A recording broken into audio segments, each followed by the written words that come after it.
Hi there. Amy and I are going to talk about Beijing today. It's the capital city of China, and we both love it, but for different reasons. That's true, Lee. Like all cities, Beijing has good and bad points. My biggest problem, I think, is the traffic. It seems as if the number of cars on the roads has increased so much recently, and that makes the city very noisy and dangerous for cyclists. It doesn't put me off riding my bike, though. You just have to remember not to hesitate or slow down too much, or you'll lose your confidence. You have to pedal fast and use the cycle paths when you can. We're lucky. Beijing has loads of specialist cycle tracks, and some of them are as wide as motorway lanes. You don't get anything like that in England. We need them, though.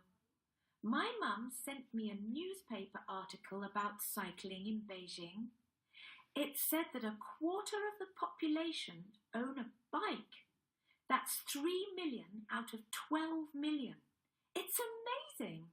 Yeah, it is a lot. And then people rent bicycles too.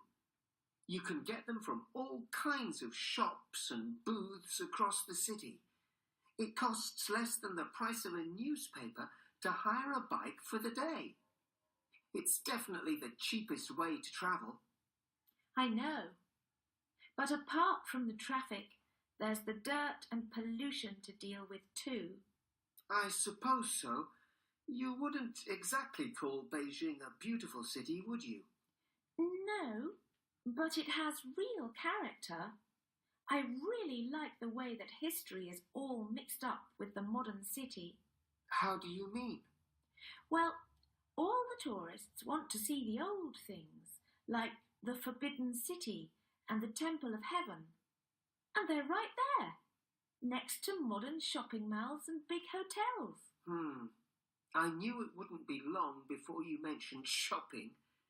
I can't stand those shopping malls, but I do like the markets, especially the way that prices aren't fixed and you have to argue with the stallholder about how much to pay.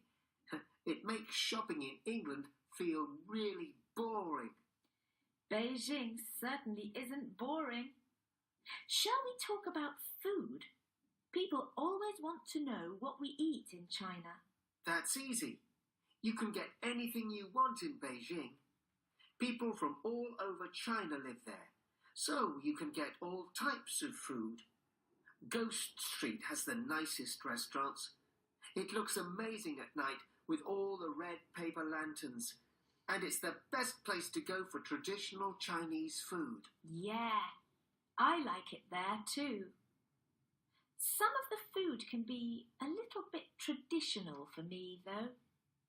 Last time I went out for dinner, I was there with my parents, and we had snake to eat. Not really my kind of thing. I like the food markets, though. Me too. And for me, they really sum up the character of Beijing. There's nowhere else in the world that you would find fast food outlets next to stalls that sell scorpion kebabs and snake wine.